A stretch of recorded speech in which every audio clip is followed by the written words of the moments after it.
Kuku Raadios välja öeldud seisukohad ei pea ühtima Kuku Raadio seisukohtadega. Te kuulate Kuku Raadiot.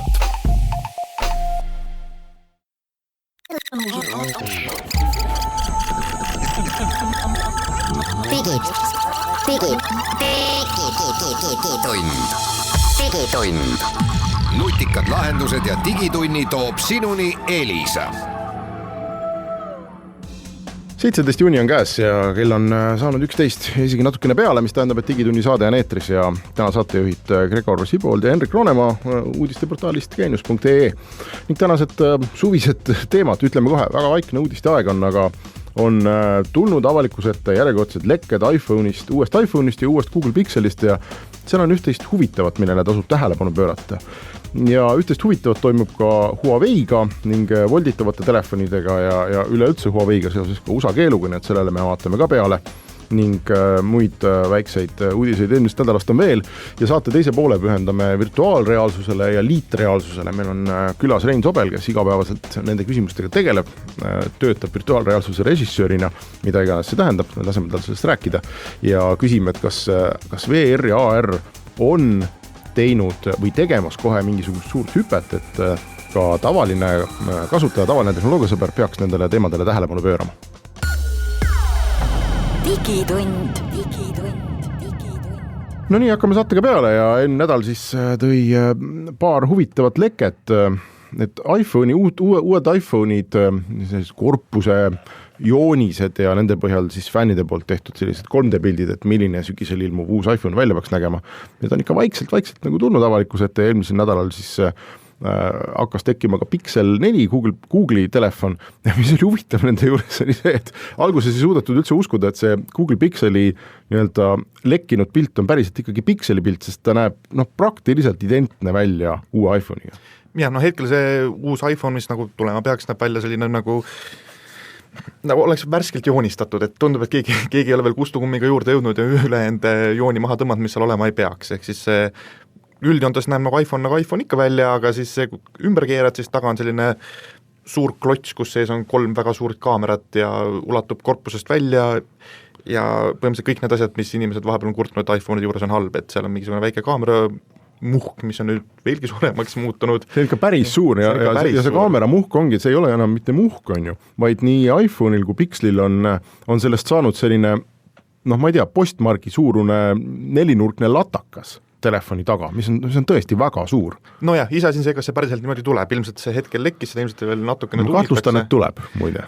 Samas hetkel on veel piisavalt kaua aega, et siin võivad veel veidikene asjad muutuda. Aga kui ta sellisena tuleb, siis ilmselt nalju saab jälle kõvasti kuulda. Esimesed reaktsioonid on, et on väga kole. Aga see on päriselt niimoodi vaadates, see on väga kole seal taga. Puht objektiivselt vaadates eelmised iPhone'id on ilmselt ilusamad olnud. Selja tagant. No just täpselt. Seda me veel päris täpselt ei tea, milline ta eest on, kas tal on kulm või tal ei ole kulm. Äkki seekord on nüüd juba lahti saadud. Teevad juba selle ekraanitaguse selfie-kaamera, mida hinnlased siin näitasid nädal või paar tagasi. No just täpselt, et võiksime nagu teoorias juba tulla küll midagi sellist, aga disaini osas ilmselt on veel veidikene tööd teha. Ja Pixeli puhul on huvitav, et kui iPhone'il oli selle postmargi suuruse lataka sees oli 3 kaamerat, kui ma õigesti mäletan, siis Pixelil on 2. Aga see on väga tähelepanuväärne, sellepärast et Google on olnud kogu aeg see firma, kes on öelnud, et nemad ei lähe kaasa selle trendiga, et telefoni sisse tuleks panna mitu kaamerat, sellepärast et neil on nii hea tehisintellekt, masinõppe, tarkvara, algoritm, mis iganes, et neile piisab ühest kaamerast ja kui sa näiteks tahad pildistada portreed, siis sa võid võtta selle Google'i telefoni, teha portree ja ta teeb tarkvaras, udustab su tausta ilusti ära, mida väga hästi ka praegused telefonid ju teevad. Jah, ma puhtreaalselt tegelikult arvan, et seal võib olla mingil määral olnud see taga, et nad ei ole lihtsalt suutnud ehitada ennast rahuldavat tarkvara, mis suudaks 2 kaameraga teha midagi oluliselt paremini, kui nad hetkel teevad juba 1 kaameraga.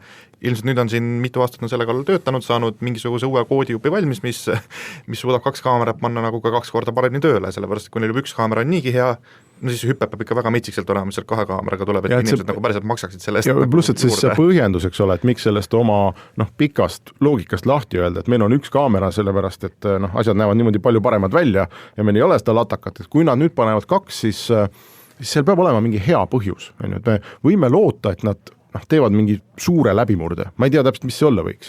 panevad veel rohkem megapiksleid. ei, ma ei tea, aga äkki neil on õnnestunud siis ikkagi oma need algoritmasinõppe asjad AI-d panna koos selle teise kaameraga veel kuidagi täiesti revolutsiooniliselt tööle. Seal on mingi tarenguruumi on. Mis on see hetkel, mis sa veel tunned telefonikaameras puudust, mida sa tahaksid, et seal veel oleks? Ega ma väga täpselt ei oska sulle öelda, et mõned asjad, eks ole, on 2 kaameraga lainurka saab juba teha, aga ütleme see väga kaugele zoomimise võimalus, seda on ju nüüd ka näidanud viimased telefoni. Seda Huawei on näidanud, Samsung on näidanud, Huawei vist viimasel eriti hästi. Jah. Aga okei, ongi see, kui see zoomid, ma ei tea, 50 või 500 kortselt nagu lähedale kuskile, ega see pildi kvaliteet on lõpuks nii jube, et sellega nagu väga miskit pihta hakata. No võtta, aga äkki on seal Google'il ruumi algoritmidega midagi teha, et ma teen oma telefoni ma kahtlen, on suutnud panna nagu sellise profikaamera poolemeetrise objektiivi lükata nagu kokku. Juba tuleb. See oleks ju väga suur asi. No siis ma arvan, et Google võib telefonifirma kinni panna kaamerafirmaks hakata, sellepärast et ma arvan, et need ostetakse neilt nagu sekundiga kõik ära. Vaata, nüüd me olemegi rääkinud juba jupp aega Pixel 4-st ja mis on veel huvitav, mida seal telefoni tagaküljel ei ole, Google'i telefoni tagaküljel on sõrmejäljelugeja. Ehk siis ekraani alla kolinud ilmselt. Kas on ekraani alla kolinud või nad teevad näotuvastust nii nagu Apple teeb? Et aga tundub, et sõrme... Ma teevad mõlemad pigem ikka. Igaks juhuks või? No igaks juhuks, jah. Muidu nägi süüdistatakse, et on Apple'i kopeerimine, et sest Apple ei tee mõlemat, Apple teeb ju uutel telefonidel ikkagi ainult näotuvastust. Samas on räägitud, et nad peaksid ikkagi hakkama mingi hetk mõlemad tegema. Aga miks? Nemad peaksid ka ikkagi tooma oma selle ekraanialuse sõrmejälje lugeja. Ma ei oska sulle öelda, miks. Ilmselt selle jaoks on mingisugune hea põhjus. Sest mõned inimesed tahavad. No aga seal, ütleme, need tehnoloogiad on nagu väga hästi edasi eranenud, et ma meenutan, et meie kolleeg Martin Mets testis seda uut OnePlusi, kus on siis ekraanialune sõrmejälje lugeja, ja ta ütles, et see töötab ülikiiresti ja praktiliselt veatult, et väga hästi on see tehnoloogia tööle saadud. No mina kasutan igapäevaselt telefoni, kus on ekraanialune sõrmejälje lugeja, ma ütlen, ega mulle ei meeldi see nii väga. Ma pigem eelistan, et mul on kas taga või külje peal on nagu reaalne nupp, sellepärast esiteks seda on väga keeruline kohati üles leida seda õiget kohta nagu ilma vaatamata, et kuhu sa oma näpu panema pead, et sa avada. Ja teiselt poolt ma ei otsest vajadust enese on väga lahe kimmik, ma nagu väga tahtsin telefoni koos sellega, aga nüüd kui ma olen seda kasutanud pool aastakest, ega ma ei tunne, et mul nagu elukvaliteet oluliselt paranenud oleks tänu sellele. Jah, mulle tundub, et see, ütleme, kaameratega mängimine ongi vist hetkel veel nagu viimaseks asjaks jäänud, kus sa telefoni riistvarast saad midagi põhimõttelist teha. Et seal ei ole enam eriti palju selliseid lahendamist vajavaid probleeme jäänud. Üks on, akutehnoloogia on see, mis vajab veel parandamist. See on nagu asi, mida kui keegi suudab lahti murda, siis ilmselt ta saab väga suureks telefoni. Ehk et akud peaksid kauem vastu. No just täpselt, et mul ei oleks mitte päevane aku, vaid mul oleks nädalane, 2-nädalane aku. Jah, aga see nõuab mingit täiesti teist tüüpi läbimurret. Sellist tehnoloogiat nagu laiatarbes veel nagu väga saadaval ei ole. Jah, aga et nii kaua nad tõenäoliselt pressiteadet, selleks, et pressiteate oleks võimalik pealkiri panna, nad neid kaameraid sinna panevad ja ma tahaks küll näha kuskilt mingid numbreid, et kui paljud inimesed reaalselt kasutavad näiteks oma praegustestki telefonides neid portreefotorežiime. Ma olen paar korda proovinud, kuidas töötab ja ülejäänud aja praktiliselt ei kasuta. Mina olen kasutanud just eriti näiteks, kui mul ongi vaja ala telefonist pilti teha, mingist teisest telefonist oma telefoniga pilti teha, siis töötab väga hästi, aga muus osas ma regularselt võtan oma sõpru sai pildista nii, et ole nüüd paigal, liigu sinna, ma teen sust portree. Telefon kiirelt taskust välja, kiire pilt, telefon taskusse tagasi ja ülejäänud eluga edasi, et ei ole aega nagu timmida sätte seal. Jah, et ma arvan, et see ei ole miski, mida inimesed kannatamatult nüüd ootavad, et nad saaksid veel rohkem mingisuguseid profi moodi portreesid teha, pärast on terve internet neid täis. Ja siis need on lihtsalt tavalised ja igavad. Aga olgu, ja me siis vaatame, sügisel iPhone tuleb kõigepealt, Pixel tuleb sinna järele ja nagu ikka, siis iPhone'i ostavad kõik ja seda Pixelit tõenäoliselt ei osta mitte keegi. Jah, iPhone'i peaks tulema 3 tükki vist nagu ikka ja isegi XR peaks saama järje loodetavasti, kui inimestele see tundub, et on peale läinud, aga eks näeme, mis nad sellega suudavad lõpuks ära teha. No ma loodan, et nad teevad oma telefonid kergemaks, ma igas saates kasutan võimalust seda öelda, aga kuskil 190 grammi telefoni jaoks on, minu valuläve see ületab. Aga me teeme siit pausi ja siis jätkame.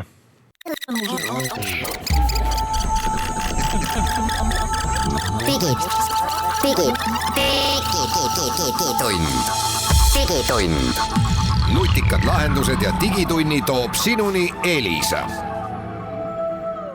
Digitund jätkub ja kui me eelmises osas natukene juba Huawei teemat puudutasime, siis vaatame, mis toimub Huawei maailmas ja puudutasime ka seda küsimust, et mis siis telefonide juures veel ikkagi riistvaras on võimalik teha, mis inimesi kuidagi elevile ajaks ja no üks asi on see volditav ekraan, eks ole. Jah, inimese ajab elevile, aga tundub, et telefonifirmad ise on nagu rohkem raskustes sellega, sellepärast, et Samsung pidi enda edasi lükkama või tagasi kutsuma sisuliselt. Sisuliselt anti ajakirjanikele kätte, ajakirjanikud leidsid, et see läheb kohe katki. Ja siis tuli kiiresti ära korjata nende käest ja nüüd tundub, et sama rada minevad kui Huawei, aga lubaduste kohaselt mitte sellepärast, et nad USA-ga kaklevad, vaid sellepärast, et ikka tark õpib teiste vigadest, et nad vaatasid, et Samsungi telefonidega läksid asjad veidikene halvasti ja nad otsustasid, et nad ikkagi peavad enda telefoni ikka veel täpsemalt üle kontrollima, et nad uuesti samasse auku ei lendaks, sest neil vist probleeme on hetkel piisavalt ja neil ei ole ühte vaja, millega juurde tegeleda. Jaa, Huawei pidi selle tooma ju millalgi suvel välja ja nüüd siis on öeldud uus tähtaeg on vist september, et kui see peaks tulema välja, aga ja viimasel üritustel nad pole kellelegi lubanud neid oma kätega katsuda. Minu teada nagu väga üksikud ajakirjanikud on vist saanud nagu päriselt oma käega puudutada ja vaadata, kuidas on. Et on silme eest näidatud, kuidas keegi teine seda avab ja kokku paneb, aga nagu keegi oma käega ei ole saanud sellega midagi teha, et on alati klaaskarbis, kõik siis on miljoni inimestel ümber teevad pilti sellest, aga katsumisest võib vaid unistada. No seal see probleem lühidalt öeldes on see, et tehnoloogia, volditava ekraani tehnoloogia töötab, isegi tarkvara suhteliselt hästi töötab, see on kihvt, kui sa teed telefoni voldid lahti ja järsku on sul selline mini iPad, mille sa võtad põuetaskust välja, see kõik on fantastiline, aga probleem on selles, et klaasi ei saa voltida. Ei ole olemas volditavat klaasi. On olemas volditav plastmass ja kui sa täna ostad endale telefoni, siis ma arvan 99,9% sul on seal kas see Gorilla klaas või mingisugune muu tugevdatud klaas, mis kriimustustele peab võrreldes plastmassiga väga hästi vastu. Ja nüüd nende volditavate telefonide ekraanid tuleb teha plastmassist, sest volditavat klaasi ei ole. Ja kui Samsungil oli see niimoodi, et see osa, mis sa voltisid, jäi nagu telefoni sisse, sa panid telefoni kinni põhimõtteliselt nagu raamatu, siis Huawei disainid olid ju vastupidised. Sa voltisid selle raamatu nagu üle oma selja tagasi, ehk telefoni nii-öelda suletud asendis, telefoni ümber siis oli see painduv ekraan, mis nägi väga kihvt välja. Aga ma arvan, et nad avastasid, et see plastmass, kui Samsungi puhul oli juba probleemiks see, et sa paned telefoni kinni ja ikka mingisugune liivatera sai sinna vahele ja kriimustas selle ära, siis kujuta ette, milline õudus võib Huaweil olla sellega, et sul on see õrn plastmassist ekraan on põhimõtteliselt kogu aeg avatud, kogu väliskeskkonnale. No pluss lisaks sellele, et ekraanitehnoloogia ei tööta ka kasutajad väga hästi, sellepärast et Samsungile sai ju lõpuks saatuslikuks see, et inimesed hakkasid ekraani ära nokkima küljest. Nemad arvasid, et nemad võtavad mingit ekraanikaitse küljest. Seal oli mingi kaitsekile peale pandud, jah? Mis tegelikult pidi selle kriimustustest kaitsema, aga inimesed nokkisid ära ja siis ekraan ära kaduski neil vaikselt.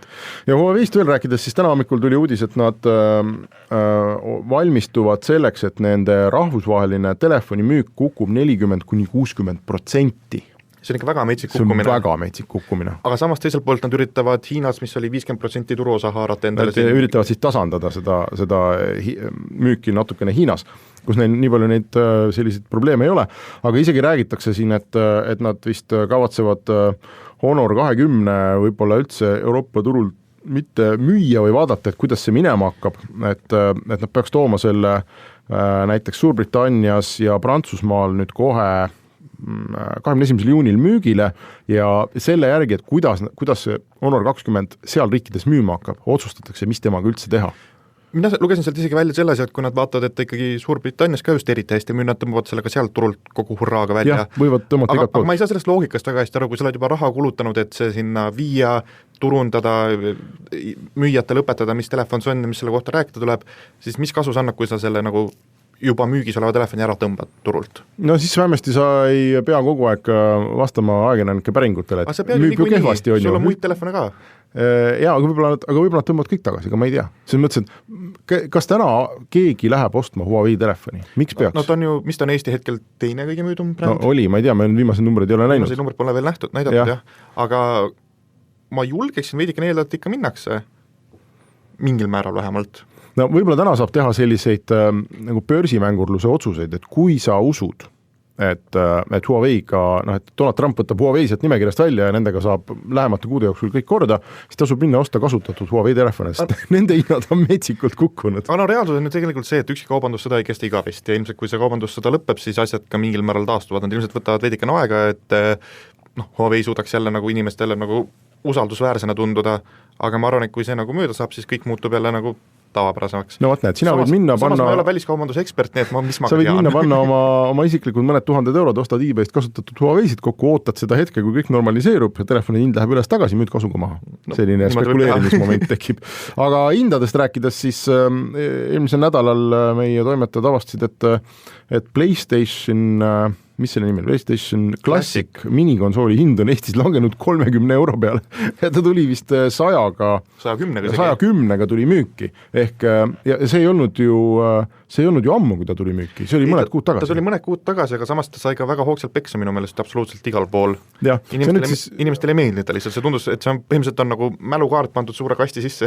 See on nüüd siis see trend, kus praktiliselt kõik konsoolitootjad on toonud või toomas välja uusi, täpselt sama disainiga klassikalisi konsoole, nagu 90-ndatel ja võib-olla 80-ndatel olid, aga lihtsalt väga palju väiksemas korpuses ja väga palju odavama hinna eest, need klassikalised mängud on seal sees. Nintendo tegi seda, nüüd Sony tegi seda, Sega toob kohe, ma ei tea, lähemal ajal, lähemate kuude jooksul toob oma versiooni müügile, et kes tahab sellist odavat reisi tagasi lapsepõlve, et see võib minna 30 eurot maksta, saab Sony PlayStation Classic, kus on mängida PlayStation 1 mänge, aga ma ei ole eriti kindel, et need on väärt mängimist. Need ega vist ei olegi, sest ma olen aru saanud, et need puldid, mis sellega kaasa tulevad, ei ole just maailma kõige mõnusamad, see konsool ise ei ole nagu maailma kõige nutikam ja noh, seal on 20 mängu on peale pandud, näiteks nagu Final Fantasy 7, Tekken 3 ja Wild Arms, aga ikkagi 20 mängu on üsnagi piiratud valik, kui sa ma ei tea, kas sa saad sealt kuidagi neid juurde veel hankida mingil hetkel või?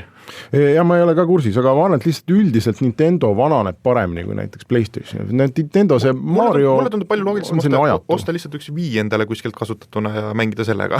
Jah, et variante on, jah. Aga muidugi nostalgia, eks see on natuke selline kamasokolaadi moodi toode, et nostalgia pealt saab teenida küll ja mõned inimesed kindlasti on väga rahul sellega. On veel tehnoloogia uudiseid vaadata. Bolt jõudis Londonisse tagasi, ehk siis tuleb öelda sulgudes alati Taxify.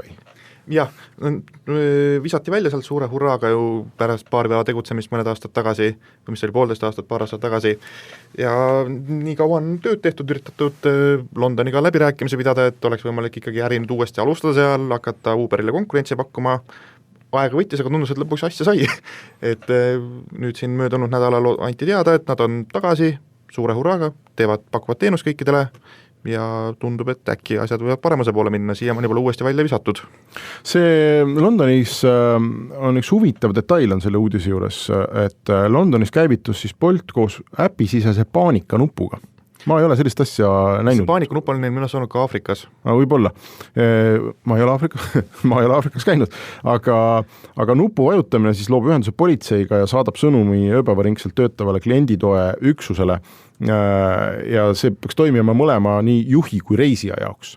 Ehk see on, ma saan aru, Londoni linnavalitsuse nõue, et selline asi peab olema ja võiks siis aidata ära hoida seda, et kas juht on pätt või juhi autosse satub mõni reisija, kes käitub ebameeldivad. Iseenesest minu meelest väga kihvt väike selline asi. See võiks igal pool olla. See võiks olla jah, sest kes teab, millal seda vaja võib minna, siin on igasuguseid hirmulugusi mingi hetkes läbi, kas oli kuskil Aafrikas keegi oli vist leidnud laiba sealt oma Taxify tagaismalt, lõpuks vist keegi jõudnud järeldusele, kas oli päriselt laip või oli riiete kott lihtsalt, aga tundub, et inimestel nagu hirmu ikka on vahepeal tekkinud küll, nii et see paanikanupp võib ennast väga ära tasuda mingi hetk.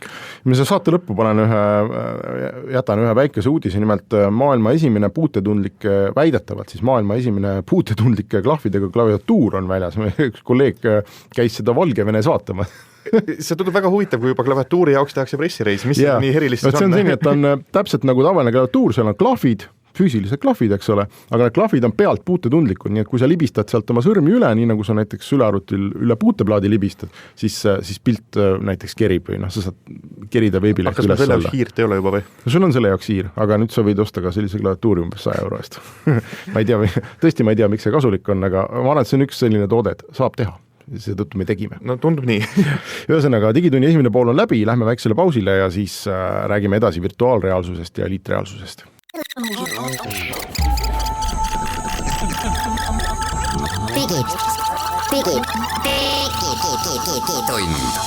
Digitund.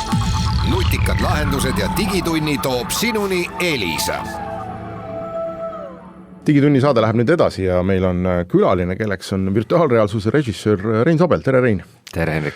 Me räägime täna katsuks selgeks saada selle, et mis seal virtuaalreaalsuse ja siis AR ehk mis eesti keeles on, liitreaalsus või? Liitreaalsuse maailmas toimub ja kas lõpuks ometi on siis kätte jõudmas kaua oodatud aeg, kui me saame sellise täiesti uue tehnoloogilise läbimurde ja iga inimene hakkab siis selle kiivriga kuskil ringi käima või kodus vehkima. Ja ma võtaks meie tänase jutu alguspunktiks oma isikliku sisseostu, millest sina oled süüdi, Rein. Sa tulid üks päev Geeniuse toimetusse ja sul oli kaasas Oculus Questi nimeline virtuaalreaalsuse peakomplekt, mis on uus asi, eks ole, see on mingis mõttes nagu läbimurdeline toode. Ta on tõesti läbimurre, et mis, ma ei tea, kuidas sinu kogemused sellega need olnud on. Väga head, väga kihvtid. Aga mina ootasin temast võib-olla vähemalt isegi, et arvestades, et tegu on niisuguse mobiilsel kiibistikul töötava kaasaskantava seadmega, mis siis nüüd esimest korda nagu on selline kaasaskantav seade, kuhu pole vaja arvutit ega telefoni ja ta nagu näeb siis ruumiliselt, et sa saad sellega kas siis toas või aasal või parklas ringi hüpata ja pultidega vehkida igas suunas, et ja tal ei ole isegi elektrit vaja, tal on aku, eks ole, mis kestab vist mingi paar tundi, ma arvan. No võib-olla intensiivse kasutusega isegi veidi vähem kui 2, aga ikka mingi aga põhimõtteliselt on, ma saan aru, tegemist siis esimese sellise seadmega, mis ei vaja tööks mitte mingeid arvuteid, juhtmeid, mitte midagi, paned pähe, vajutad nuppu, töötab. Mitte päris, tegelikult Vive Focus oli ka enne, aga Vive Focusel ei ole välja tulnud need puldid, mida saaks ruumis. Käsi ei ole. Jah, ja Vive Focus on ka hea näide selle kohta, et nagu ainult riistvarast ei piisa, et kõik, mis seal ümber käib, need Oculus eksklusiivsisu, mis sinna peale on tehtud, et sul on midagi teha ka selle seadmega. Pluss Vive Focus on hirmus kallis, jõhkralt kallis, mingi 700 eurot vist. Aga mida selle seadmega siis nagu päriselt teha saab, sellepärast et kui siin mõnda aega tagasi juhtusin ise mõnda VR peakomplekti proovimas, seal tundusid peamiselt olevat mingisugused Ameerika mäed, kus sa said üles alla sõita, mõned üksikud lühikesed mängud, kus sa said kasti tulistada, aga midagi sellist nagu täispikka või millega ma nüüd 60 tundi istun ja mängin veel ei olnud, kas midagi sellist on ka lõpuks jõudmas virtuaalreaalsusesse? No Beat Saber tundub olevat üks selline killer-äpp, mis kui sa räägid kastide tulistamisest, siis see on palju ägedam, sa lööd mõõgaga kaste. Ja minu jaoks oli ka, ma olen täitsa nõus, et kõikidest nendest, mis ma seal proovisin, see Beat Saber oli kaugelt kõige lähedam ja kõige lahedam ja hästi palju ikka annab just juurde see, et sul on käed. See esimene demo, mida nad teevad, kui sa selle kosti ostad või paned tööle, siis see esimene demo on selline, et võta nüüd puldid kätte ja siis sa saad vaadata selles virtuaalruumis oma käsi, liigutad täpselt nagu põhimõtteliselt nagu laps vaatab, et mul on käed, ma saan neid liigutada ja siis seal on mingid virtuaalsed asju haarata ja ma saan, ma ei tea, rakulkat või vibu tulistada või ma saan haarata minu ees laual oleva virtuaalse, ma ei tea, püstoli ja märki lasta, et see on nii suur asi, et mulle tundub, et me virtuaalreaalsuses nagu lahendame seda, ütleme, et kui mõned õnnetud puuetega inimesed, et nemad kogevad seda nagu vastupidi, eks ole, et neil võetakse midagi ära või et neil on mingi funktsioon kehast puudu, siis virtuaalreaalsuses me oleme seda sama teed tegemas nagu teistpidi, et alguses saime silmad, nüüd oleme saanud käed, eks ole, ja liigutamisvõimaluse, et siis edasi on nagu lõhn ja siis selline sõrmeotsa tunne on veel nagu puudu, on ju, ja ringi liikumine, aga et juppaaval tundub, et ta sinnapoole nagu läheb. Ja muidugi iga uue asjaga, mida sulle tehnoloogia pakub, on see, et sa tunned, et jälle midagi on puudu. Et see ongi see, et sul on käed, aga see on see, aga ma haaran seda asja, ma ei tunne seda oma pihus. Või siis see, et ma lükkan nüüd seda asja, aga ma ei tunne, et see mulle vastu lükkab. Ja ma löön mingit palli, eks ole, seda põmpsu läbi käe nagu ei käi. No täpselt, see haptilist tagasisidet sa võid saada, seda värinat. Ja Valve'il on siis tulemas need Knucklesi puldid, mida sa hoiad nagu pihus, kus on igat individuaalset sõrme, nagu ta saab aru ja sa saad seda pigistada ja ta vist pigistab vastu või. Hakkan klaverit mängima ühesõnaga VR-is. Teoreetiliselt see on võimalik, ma ei tea ainult, kas sa tahad. AR-ist saab küll klaverit mängida, kui HoloLens 2 tuleb, seda need demosid. Jah, AR-ist me räägime ka, aga kas mul oli selline kogemus tõesti paaripäevane kogemus selle kostiga, et on jube kihvt asi ja jube kihvt tõenäoliselt kuhugi peole kaasa võtta või jube kihvt näidata inimestele. Aga mul ei ole kaugeltki ikkagi seda tunnet, nagu Gregor siin küsis, et kas ma oleksin seal mingit tohutut eepilist mängu mängimas 60 tundi järjest, et ta on nagu mõnes mõttes valmis, aga ta on ikkagi üks suur demo. Veits nagu Wii Sportsi probleem, jah? No mingi jah, kuigi seal Wii-sports oli veel nagu selles mõttes nagu sotsiaalne, et sa said ikkagi, sa oled teleka ees, teised näevad ka, noh, et see on selline sa nagu kogemus. käestada telekasse ka kusjuures või telefoni Questi pilti. Et teised näevad siis kõrvalt, mis sa seal virtuaalruumis teed või? Jaa, telefoni see on tegelikult isegi päris lihtne, aga selle Chromecast Ultraga mul õnnestus ka monitori peale täiesti normaalselt käestida.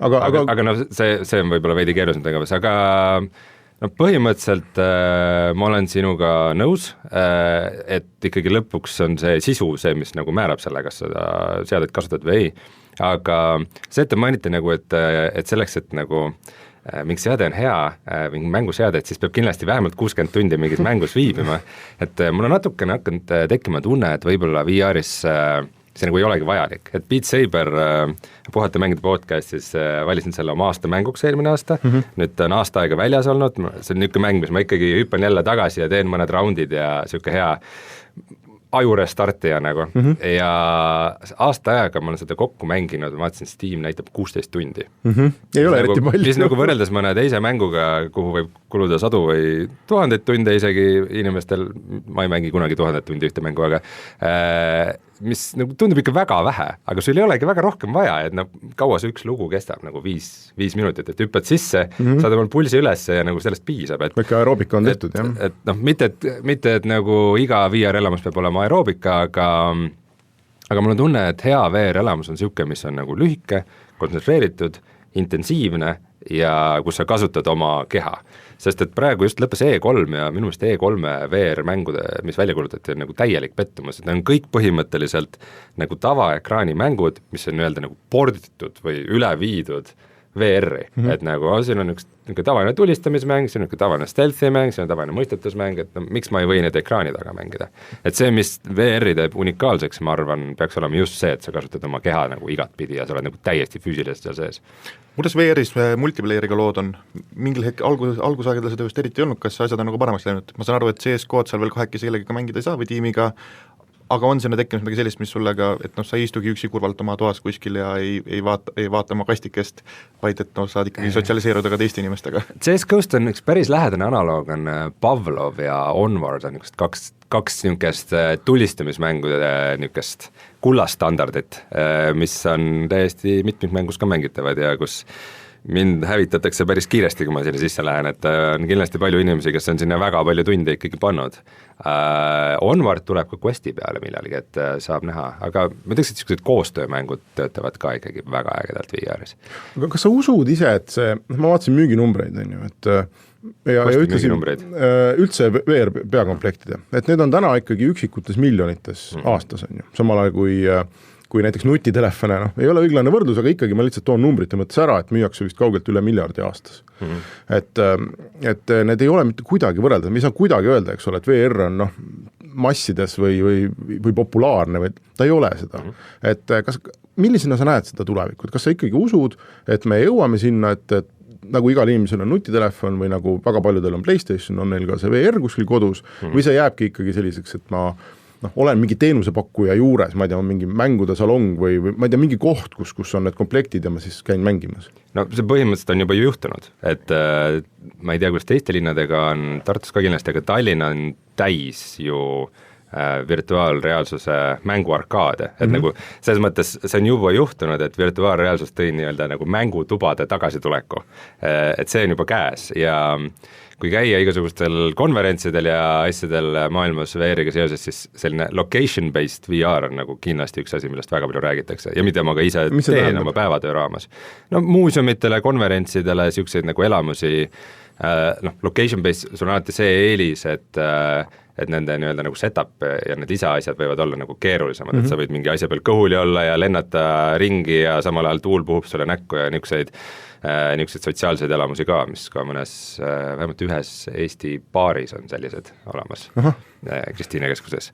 Aga mis puudutab tulevikku, siis mulle tundub, et kõige paremas positsioonis praegu tegelikult on Sony.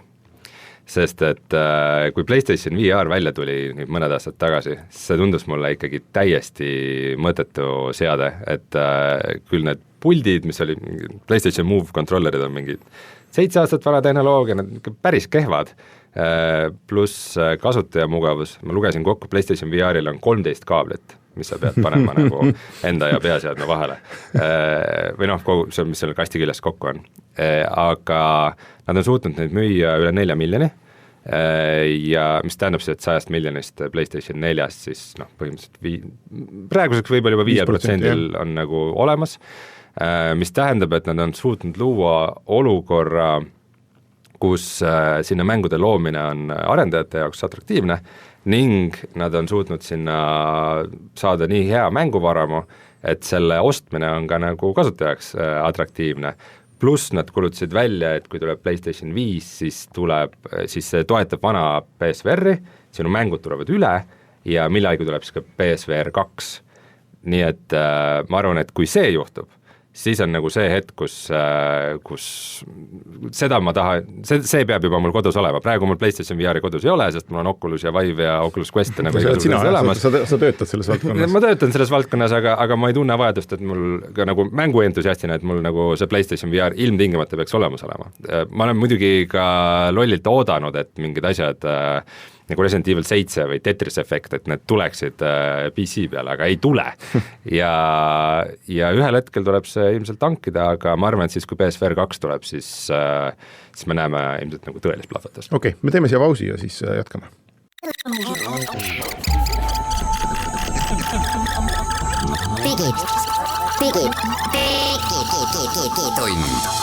Digitund.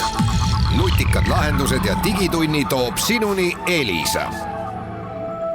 Digitund läheb edasi ja me räägime Rein Sobeliga siis virtuaalreaalsusest ja tahaks rääkida nüüd ka AR-ist ehk augmented reality'st, mis eesti keeles on liitreaalsus, et vahe on siis selles, et VR-is sa paned selle kobaka endale pähe ja oled täiesti teises maailmas.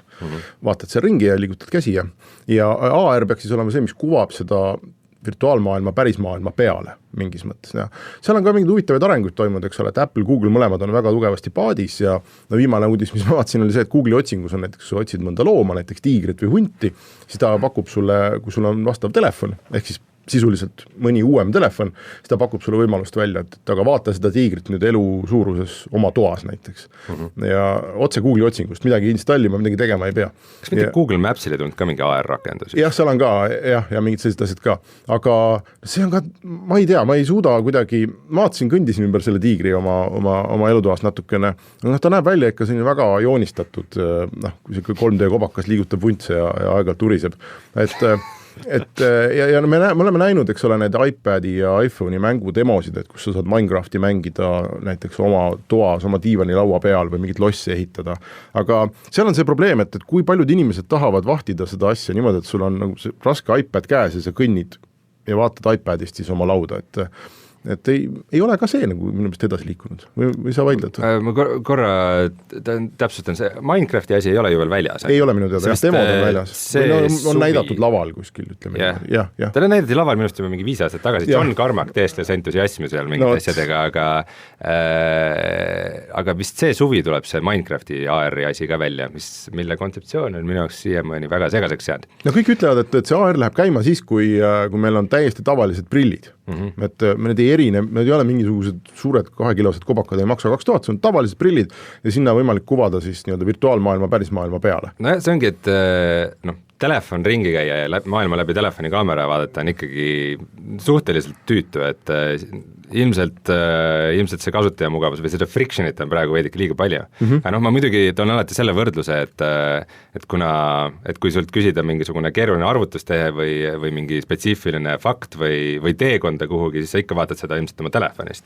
Et selles mõttes meie mõistus on justkui nagu augmenteeritud juba. Ainus asi, mida need prillid nagu teevad, on see, et nad võtavad ära selle faasi, et ma panen oma käe tasku, võtan välja oma telefoni ja vajutan siin asju, et seda ei peaks justkui nagu kunagi tegema. Seal tuuakse mingid selliseid näiteid selle AR-i kohta, et ütleme, et sa lähed, ma ei tea, Pariisi ja sul on need prillid peas. Ülehomme lähen.